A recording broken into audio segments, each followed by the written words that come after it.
नमस्कार। आज आपके लिए एक विलक्षण वीडियो है जो संपूर्ण जीवन परिवर्तन करने की क्षमता रखता है।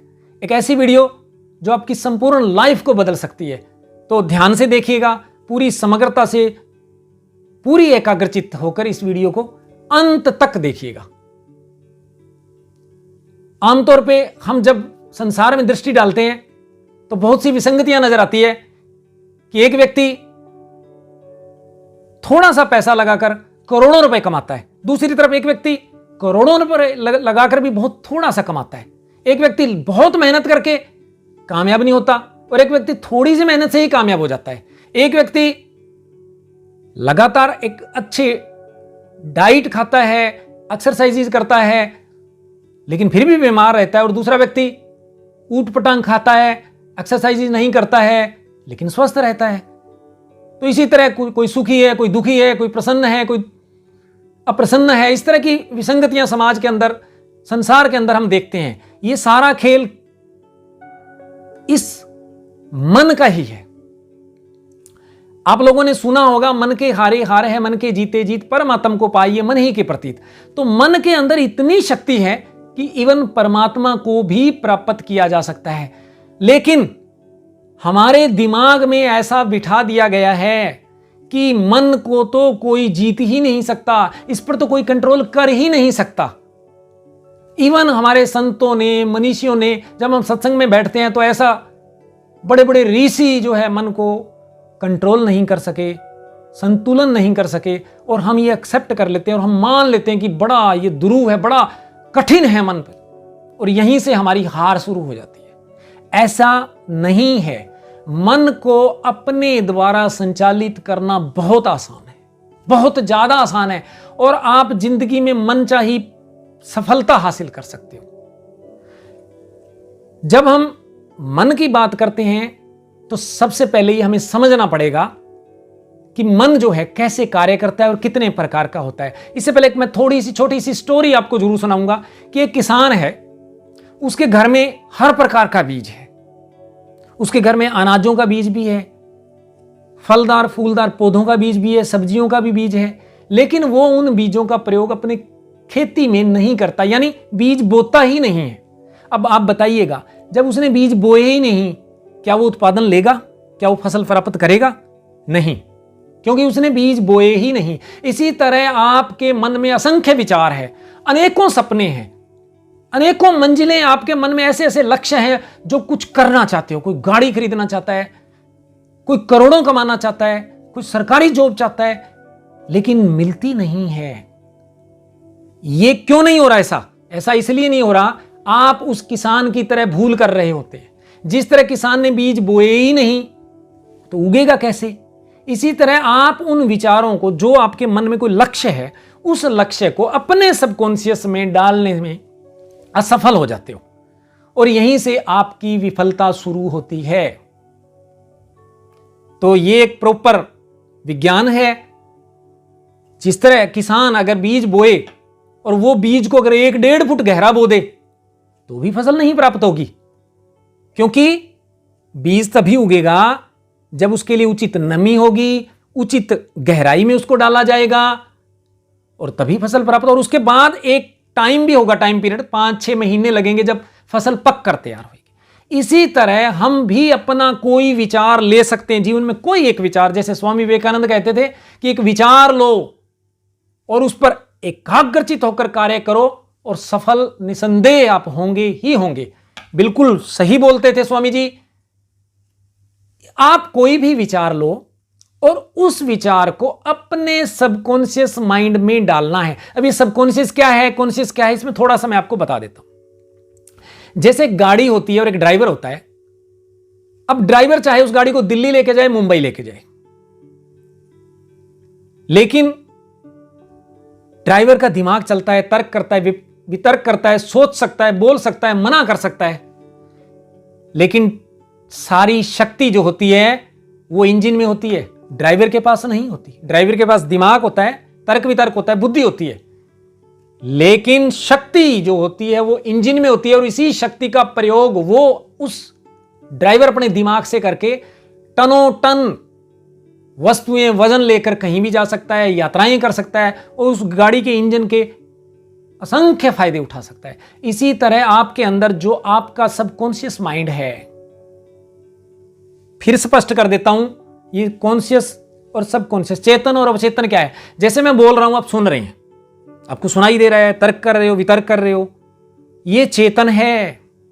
और अवचेतन वो है जो जब आप सो जाते हो, सारी इंद्रियां बंद हो जाती है, आंखें बंद हो जाती है, देखने वाला फिर भी कोई देखता है, सब रात को सपने देखता है, वो कौन है? वही अवचेतन मन है। और गाड़ी के इंजन की तरह समस्त हमारे शरीर की शक्तियां उस विराट, वास्तव के अंदर वो हमारा चित्त होता है। और उसमें जैसे परमात्मा परमात्मा का एक नाम है सचित्तानंद, सत चित्त आनंद। तो वो चित्त जो है वास्तव में परमात्मा का रूप है। और वो जब हम सो जाते हैं तो हमारे समस्त कार्य करता है, हमें जीवित रखता है, ब्लड सर्कुलेशंस करता है, हार्ट बीट चलती रहती है, माइंड चलता रहता है, हमारे किडनीज चलती है, हमारा लीवर चलता है, इंटेस्टाइन चलती है, सारे अंग कार्य करते हैं। कौन है वो कार्य करवा रहा? वही सबकॉन्शियस माइंड। तो उसकी शक्ति अगर हम प्रयोग कर लें, और एक और बात बता देता हूं आपको, उसका स्वभाव क्या है। सबकॉन्शियस माइंड जो है, जैसे चेतन और अवचेतन में फर्क क्या है? चेतन तो तर्क वितर्क करेगा। जैसे आपको कोई बोले भाई ये जहर है, इसको पी ले, तो आप कहोगे नहीं, जहर से तो मर जाएगा। ये चेतन अपनी मेमोरी से ये बात लेगा, क्योंकि उसने सुना है, पढ़ा है, जाना है कि जहर से मृत्यु होती है। लेकिन अवचेतन नहीं जानता, उसका अपना कोई दिमाग नहीं होता, हालांकि उसकी बुद्धिमत्ता अनंत है, विराट है, शाश्वत है। जैसे उर्वरा भूमि होती है खेत के अंदर, अगर उसमें उसका स्वभाव जस्ट लाइक उर्वरा भूमि होता है। जैसे उर्वरा भूमि में हम बीज डालें, कोई भी बीज डालें, उसका स्वभाव है वो उगा देगी। अगर उसमें हम कांटों वाले बीज डाल दें, कांटों वाले पौधों के बीज डालें तो उगा देगा। उसमें हम फलदार पौधों के बीज डालें, उगा देगी। भूमि ने ऐसा नहीं कहना कि ये बीज अच्छा है, ये बीज बुरा है, उसका कार्य है उगा देना। तो यही स्वभाव हमारे अवचेतन मन, अगर कोई विचार हम उस तक डाल दें तो उसका काम है उसको साकार कर देना। कुछ भी डाल दो उसमें, लेकिन उस तक पहुंचने में सबसे बड़ी बाधा है हमारा चेतन। हमारा चेतन कहीं ना कहीं हमारा दुश्मन भी है, हालांकि बहुत बड़ा मित्र है।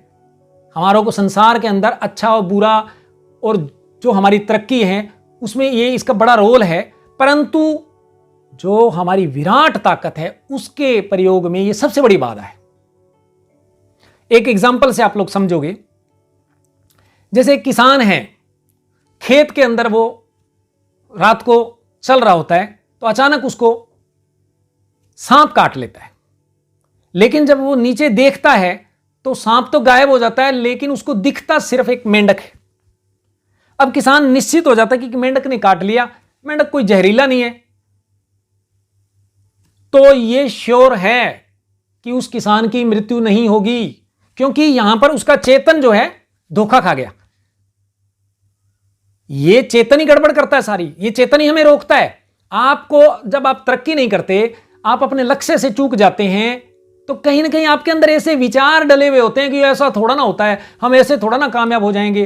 कुछ नकारात्मक विचार ऐसे आपके सबकॉन्शियस में होते हैं जो आपको कामयाब नहीं होने। जैसे अभी मैं वीडियो शूट कर रहा हूं और आप लोग देख रहे हैं, आपके मन में तर्क चल रहा है, वितर्क चल रहा है, आप लोग सोच रहे हैं ऐसा थोड़ा ना होगा, हर कुछ कैसा, कोई भी कार्य, कोई भी जो हम विचार लेंगे वो साकार हो सकता है। निसंदेह, एब्सोल्युटली ये 100% सत्य है कि अगर आप कोई विचार अवचेतन में किसी तरह डाल दें तो वो उसको साकार कर देगा, क्योंकि अवचेतन बेचारा नहीं जानता क्या अच्छा है क्या बुरा है। उसे जैसा बोलोगे वैसा ही वो कर देता है। और एक बड़ी बात यह है कि अवचेतन को कुछ भी बोला जाए लगातार और उसके अंदर वो बीज चला जाए, जैसे जमीन में बीज बो दिया जाए तो वो बीज उगेगा ही उगेगा। जिस तरह हम फसल बोते हैं, 1 एकड़ में अगर 40 किलो बीज डालते हैं तो हम लगभग 50, 60, 70 मन जिसको कहते हैं, या लगभग 25-30 क्विंटल गेहूं पैदा होती है। यानी सैकड़ों गुना उत्पादन बढ़ा देता है। ऐसा ही हमारा अवचेतन मन विराट शक्ति का मालिक है और हर किसी के पास वो अवचेतन मन है। लेकिन बेहोशी की वजह से कहो, अज्ञानता की वजह से कहो या ज्ञान की वजह से कहो, क्योंकि चेतन में ज्ञान होता है और ज्ञान ही हमें आगे बढ़ने से रोक देता है, हमें सीमाओं में बांध देता है और फिर तर्क और वितर्क ऐसे करता है कि ऐसा थोड़ा ना होता है, ऐसा ही होता है। और इसके और बहुत से उदाहरण आप लोग देख सकते हैं। कितने एक्सपेरिमेंट्स हुए हैं और स्वयं मैंने बहुत से लोगों को इस तरह से उनके अवचेतन को सजेशंस देकर या उनको ऑटो सजेशन की थ्योरी बताकर या उनको 21 डेज फार्मूले के द्वारा बहुत से लोगों में बदलाव लाया। ऐसे कम से कम 20-30 मेरे कुलीग्स या काम करने वाले मित्र होंगे जिनके जीवन में कमाल का परिवर्तन हुआ। कुछ लोग सरकारी जॉब लगे, कुछ लोग करोड़ों के मालिक बने, कुछ लोग बिजनेस में कामयाब हुए, कुछ लोग पारिवारिक जीवन में सफल हुए। ना जाने कितने एग्जाम्पल्स हैं। अगर उन एग्जाम्पल्स को मैं दूं तो लंबा चला जाएगा, लेकिन ये जो मैं बोल रहा हूं ये मेरे अनुभव के आधार पर बोल रहा हूं, सिंपल पढ़कर नहीं बोल रहा। ये संपूर्ण सत्य है और इसी से ही जो ये वाक्य सिद्ध होता है कि nothing is impossible. Nothing is impossible का मतलब ये नहीं है जो कुछ यूनिवर्सल रूल्स होते हैं उनके अकॉर्डिंग जो चीजें संभव है वो हम संभव है। जैसे कोई व्यक्ति प्रधानमंत्री बनना संभव है तो वो बन सकता है। तो इसी तरह आपके भी जो भी लक्ष्य हैं, कोई भी आपका सपना है, उस सपने को आप कैसे अचीव करेंगे। तो अवचेतन को सजेशन कैसे देना है, वो कैसे काम करेगा, आप क्या करें कि आप सफल हो जाएं और आपका सपना सच हो जाए। तो जो मैंने बड़ी बात बोली कि अवचेतन तक मैसेज जाएगा, इसमें सबसे बड़ी बाधा कौन है? सबसे बड़ी बाधा है आपकी चेतना। अभी भी आप लोगों के मन में विचार चल रहे हैं, भी ऐसा बोल रहे हैं तो ऐसा थोड़ा ना संभव है। ये जो चेतन ही गड़बड़ करता है, क्योंकि आपने ऐसा सीखा हुआ है, आपके दिमाग में ऐसा डाला गया है कि ऐसा नहीं हो सकता, मेहनत करनी पड़ती है तभी होता है। बिल्कुल मेहनत तो करनी पड़ती है, इसमें कोई संदेह नहीं, लेकिन अवचेतन एक ऐसी चीज है। आप एग्जाम्पल देख लीजिए, थॉमस एडिसन, जो व्यक्ति केवल 3 महीने स्कूल गया और 10,000 आविष्कार किए। इसीलिए उसने आविष्कार किए क्योंकि उसका जो चेतन था ज्यादा डेवलप ही नहीं हुआ। अगर चेतन, उसका कॉन्शियस माइंड ज्यादा डेवलप हो जाता तो उसको काम करने ही ना देता दुनिया में, क्योंकि वो उसने अपनी क्रिएटिव, उसका सुपर कॉन्शियस माइंड या उसका जो अवचेतन मन था उसके आधार पर वो कार्य करता रहा और उसने तरह तरह के आविष्कार किए। एक व्यक्ति स्कूल में नहीं गया, फिर भी उसकी विलक्षण प्रतिभा। मेरा कहने का यह मतलब नहीं है कि स्कूल में अपने बच्चों को मत भेजिएगा। आजकल के कंपटीशन के युग में जो हमारा चेतन मन है उसको दक्ष होना, उसको स्किलफुल होना बहुत जरूरी है। परंतु यह ना हो कि हम इतने तर्कों में उलझ जाएं, इतने बुद्धि में उलझ जाएं कि अपने सबकॉन्शियस माइंड की विराट शक्ति से चूक जाएं। जो उदाहरणाएं हैं, जो आपकी मान्यताएं हैं, इनसे जब तक आप नहीं हटेंगे तब तक सफल नहीं होंगे। आपके मन में बहुत कुछ बिठा दिया गया है, ऐसा करना होगा तभी। बहुत शॉर्टकट तरीकों से भी सफल हुआ जा सकता है, बहुत थोड़ी मेहनत से भी सफल हुआ जा सकता है, लेकिन कब? जब ये हमारे अवचेतन में विचार चला जाए, जब हम ऐसा माने कि ऐसा हो सकता है। और ऐसा कब मानेंगे? जब हमारे अवचेतन में कोई बात डल जाए। तो कैसे डलेगी? मैंने बोला, कई बार बता दिया कि सबसे बड़ी बाधा हमारा चेतन है। तो एक ऐसी अवस्था होती है जब हम सोते हैं, जब हम सोने लगते हैं तो एक नींदी अवस्था होती है जब हमें नींद भी नहीं आ रही होती और हम जाग भी नहीं रही होती, यानी लगभग आंखें बंद सी होती है, अर्ध निद्रा सी होती है। ये अवस्था एक ऐसी जबरदस्त अवस्था है जब आपका सबकॉन्शियस माइंड या अवचेतन मन जो है वो सबसे ज्यादा सक्रिय होता है। और आपका चेतन, क्योंकि आपका मन, आंखें बंद होगी, कान भी कुछ सुन कम रहे हैं और आपका चेतन लगभग सो रहा होता है, तो आप सीधा संपर्क अवचेतन से कर सकते हैं। क्या करना है, एक छोटी सी विधि है, एक विधि, हालांकि बहुत सी विधियां हैं। अवचेतन को अपना मैसेज देने की बहुत सी विधियां हैं, उनका अगर डिटेल में जाएंगे तो बहुत लंबा होगा, उनके लिए हम फिर कभी वीडियो लेकर आएंगे। आज आपको एक ये विधि है, ये भी बड़ी क्रांतिकारी विधि है, इसको ध्यान से सुनिएगा। जब आप अपनी बेड पर जाएं, आराम से लेटिएगा। उसके बाद सबसे पहले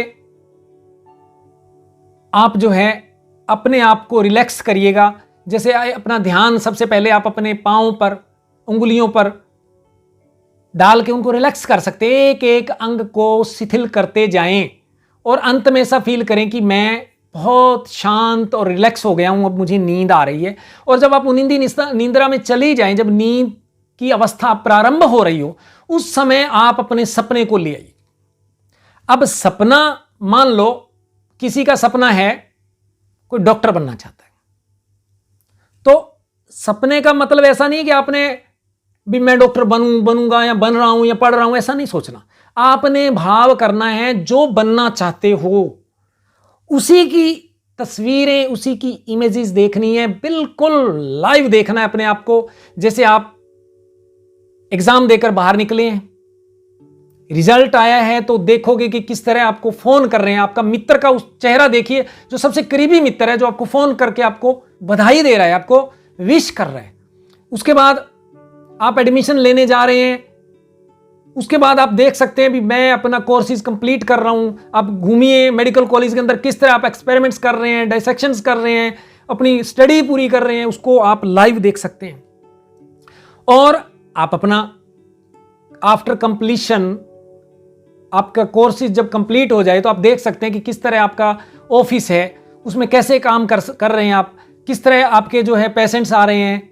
आपका कोई भी सपना हो, ये डॉक्टर मैंने एक एग्जांपल दिया, इसमें आप कोई और सपना हो सकता है, बड़े व्यवसायी का सपना हो सकता है, अरबों खरबों रुपए कमाने का सपना हो सकता है, गाड़ी का, कोठी का, कोई सपना हो सकता है आपका। उस सपने को लीजिए और उसको लाइव देखिए। लाइव देखने का मतलब जरा सी भी शंका ना, 1% भी संशय नहीं होना चाहिए। भगवान कृष्ण गीता में कहते हैं, संशय रहित भक्त मुझे प्राप्त करता है। वो चित्त जो है परमात्मा का एक रूप है, उसको तभी प्राप्त किया जा सकता है जब आप संशय रहित हो। संशय मीन्स जब आपके मन में डाउट्स होते हैं तो आप संशय रहित नहीं होते, संदेह से ग्रस्त हो जाते हैं। जब मन में संदेह आएगा, अभी ऐसा थोड़ा ना होगा, ऐसा थोड़ा, तब गए काम से आप, तब आपका सपना कभी पूरा नहीं होगा। ये इसको बिलीव सिस्टम भी कह सकते हैं। उसकी शक्ति को प्रयोग करने के चमत्कारिक तरीके हैं। आप इस तरीके को अपने जीवन की तरक्की के लिए, अपने सपनों को अचीव करने के लिए, अपने लक्ष्य को पाने के लिए करिए। अगर आप अस्वस्थ हैं, मान लीजिए आप बीमार हैं, मैं स्वयं कई बार ऐसी बीमारियों से निकला हूं। मुझे जैसे हेपेटाइटिस बी हुआ, और उस हेपेटाइटिस बी को मैंने 1 महीने में नेगेटिव, सिर्फ अपने इस कल्पना शक्ति के दम पर, इस सबकॉन्शियस माइंड के दम पर नेगेटिव कर दिया। असंख्य चमत्कार मेरे साथ होते हैं, मैं स्वयं अनुभव करता हूं। इससे आप टेलीपैथी कर सकते हैं किसी के साथ, जो है इस शक्ति के द्वारा किसी के मन में भी। ये बहुत गहरी चली जाएगी, बात लंबी चली जाएगी, इसमें हम नहीं जाएंगे। लेकिन मैं ये फिर बताना चाहूंगा कि आप, जो मैं बता रहा हूं, फिर मैं उस पर लौटता हूं कि जब आप सोते हैं तो भी ये सपना अपने को दिखाइए, उसका भाव करना है बिल्कुल जैसे आप वो हैं। ऐसे नहीं करना कि मैं वो बन रहा हूं, नहीं, आप वही हैं जो आपका सपना है। लाइव देखिए, अपने आप को ऑफिस में देखिए, ऑफिस की दीवारों को देखिए, अपने टेबल को देखिए, अपनी ड्रेस को देखिए, अपने आगे कार्य कर रहे लोगों को देखिए, आपके साथ डील कर रहे ग्राहक को देखिए। अगर ऐसा करोगे आप तो ये सब, और ऐसा करते करते मीठा, अगर बीमार हैं तो आप अपने आप को क्या करोगे, ऐसा फील करोगे कि मैं बिल्कुल स्वस्थ हूं।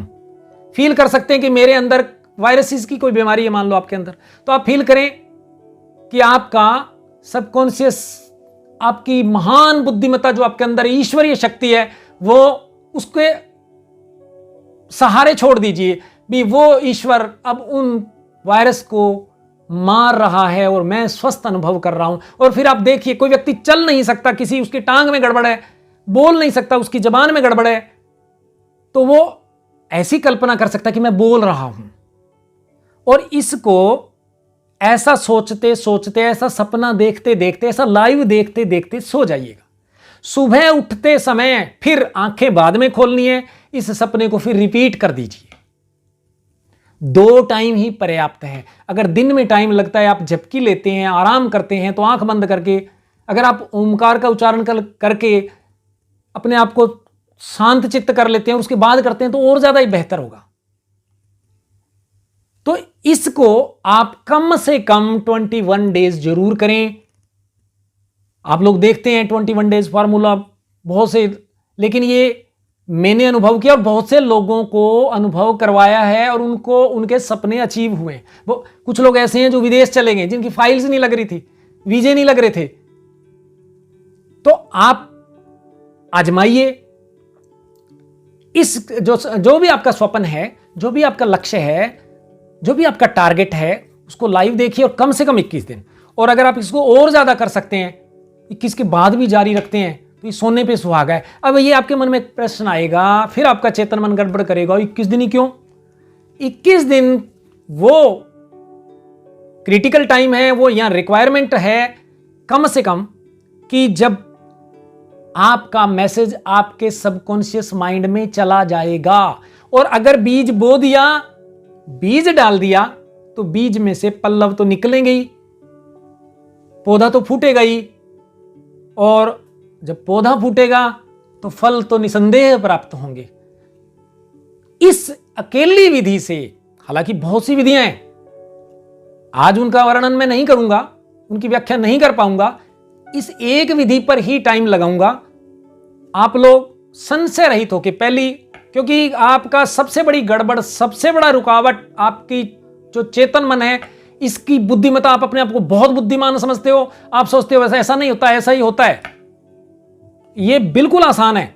और आप लोग देखते हैं जो सम्मोहित करके लोगों का इलाज करते हैं, डॉक्टर्स होते हैं, मनोवैज्ञानिक होते हैं, या जो भी होते हैं, सम्मोहन करता जो होते हैं, हिप्नोटाइज करते हैं, वो क्या होता है? हिप्नोटाइज करना क्या होता है? आपके चेतन मन को सुला देना। वो क्या करते हैं, ऐसे लाटू सा लेकर ऐसे घुमाते हैं, वो जब दृष्टि उस पर होती है, धीरे धीरे उसको मैसेज देते हैं भी तेरी आंखें पल के भारी हो रही हैं, और फिर उस निद्रा की अवस्था में चला जाता है, वही उन्नीदी अवस्था में चला जाता है। अब और फिर उसके, लेकिन अपना संपर्क उसके सबकॉन्शियस माइंड से सम्मोहन करता बनाए रखता है, और जो बोलना होता है वो बोल देता है, और जो उसके मन से गलत धारणा निकालनी होती है उसके विरुद्ध कुछ बोला जाता है और उसके मन में फीड हो जाता है, और ये कुछ कई बार करवाने के बाद उसका इलाज हो जाता है। ये धारणा भी उसी पे टिकी हुई है। और जो आप लोग देखते हैं हमारे समाज में, गांव में, कुछ शहरों में भी, कि कहीं पे छोटे मोटे डोरे या कुछ ताबीज बांधे जाते हैं, कुछ ऐसे ऐसे मंत्र होते हैं जो बड़े क्रांतिकारी असर करते हैं। अगर आप पढ़े लिखे हैं तो आप पे काम नहीं करेंगे, क्योंकि आपका चेतन फिर विरोध कर रहा है। लेकिन जो भोले भाले लोग हैं उन पे ये एब्सोल्यूट काम करता है, एब्सोल्यूटली काम करता है, क्योंकि वो उनका जो चेतन है वो इतना ज्ञानवान नहीं होता। वो तो मानते हैं, बिलीव करते हैं, बिलीव सिस्टम काम करता है, वो सोचते हैं ऐसा ही होता है, और उनके साथ ऐसा ही होता है। क्योंकि एक और बात जो मैं कहना चाहूंगा, अगर हम, ये तो पाश्चात्य वैज्ञानिकों के अनुसार, मनोवैज्ञानिकों के अनुसार मन के 2 ही, लेकिन अगर हम भारतीय मनीषियों की बात करें तो वो इसकी विवेचना ऐसे करते हैं कि मन जो है, वैसे तो भगवान शिव ने मन को 16 प्रकार से बांटा है, उनके 4 बड़े बड़े विभाग कर दिए। पहला बुद्धि, दूसरा अहंकार, तीसरा मनस, और चौथा चित्त। बुद्धि क्या होती है? बुद्धि मीन्स तर्क, वितर्क, हां ना, अच्छा बुरा, ये बुद्धि होती है। और दूसरा जो होता है अहंकार। अहंकार वास्तव में क्या होता है? अहंकार वास्तव में होता है ईगो नहीं, घमंड वाला अहंकार नहीं। अहंकार होता है अपनी पहचान की रक्षा करना। कोई व्यक्ति अपने आप को हिंदू मानता है, कोई मुसलमान मानता है, वो उसी के लिए लड़ता है। फिर जैसे आजकल हम सोशल मीडिया पे देखते हैं कितना हिंदू मुसलमान हो रहा है। ये इंफॉर्मेशंस डाली गई है दिमाग के अंदर, फिर हम उसकी रक्षा के लिए लड़ते हैं, झगड़ते हैं, क्योंकि हम उसी से चिपक जाते हैं। इसको कहते हैं अहंकार। और तीसरा है मनस। मनस में हमारी टोटल यादाश्त होती है, मेमोरीज होती है, और इसी मनस की मेमोरीज का प्रयोग करके ही हमारी बुद्धि काम करती है। तर्क के बिना बुद्धि गिर जाती है।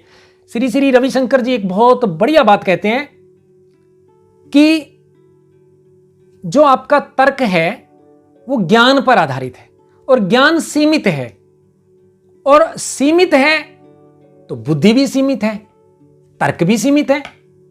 इसलिए बहुत विराट शक्तियों की पहचान तर्कों पर, ज्ञान पर और बुद्धि पर नहीं की जा सकती। हमें अपने तर्क, अपना ज्ञान और अपनी बुद्धि एक साइड में रखनी पड़ेगी, तभी ऐसी विराट शक्तियों का प्रयोग हम वैज्ञानिक ढंग से कर सकते हैं। ये कोई मिथ नहीं है, ये कोई दकियानुसी बातें नहीं है, ये आज का विज्ञान है, मनोविज्ञान है, परिष्कृत विज्ञान, जो पाश्चात्य में, अमेरिका में, रसिया में बड़े इस पे एक्सपेरिमेंट्स हो रहे हैं। और ये तो हमारे भारतीयों की खोजें रही है। हमारी गीता, हमारे सनातन धर्म के ग्रंथ जो हैं, वेद भरे पड़े इन चीजों से, लेकिन हम अपनी ही शक्तियों से विमुख हुए पड़े, अज्ञानतावश।